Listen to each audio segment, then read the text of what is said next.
Cedric Golden here with Kirk Bohls. We talked to the coaches today, all of them. We're less than a month away. We are less than a month away. Texas v. Notre Dame.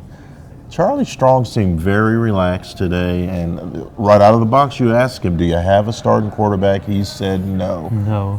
When do you expect that answer to change to a yes? Well, we asked Charlie and Sterlin Gilbert, the new offensive coordinator, the same questions, and as Sterlin Gilbert said, we'd like to do it sooner than later. I mean, you're going to be, I'm not going to use the word rush, but we want to make sure we get the right guy. That's the most important thing, is make sure we got the right decision. They both said how we'd like to get the guy established, his voice, he gets into the flow more, they're used to his voice. So I think it'll be, in a couple of weeks, my guess. Yeah, I think so too. I think Bouchel is probably the leader in the clubhouse, even though they were non-committal on that. But your question to Gerard Hurd, he's still in the mix, and they said it was close. I told you that Gerard Hurd had a chance. They don't always tell the truth. Well, let's move on, okay, sir. The big quote of the day for me. Okay, Vance Bedford, the defense coordinator, goes, "We were terrible last year. This was unacceptable." And he got no argument from any of the reporters. I would have loved to have rebutted that opinion, but he was right. They were terrible. I only look at a newspaper, a magazine. All I got to do is go look in our record books.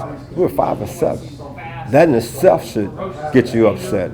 That should get you angry. That should put a chip on your shoulder to go out and show people that's not who we are.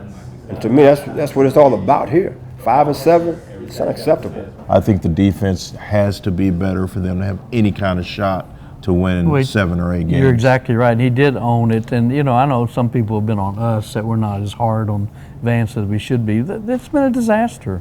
The defense was pretty good the first year, last year, very young. And like he said, they missed so many tackles. And they were so bad in the red zone and on third down.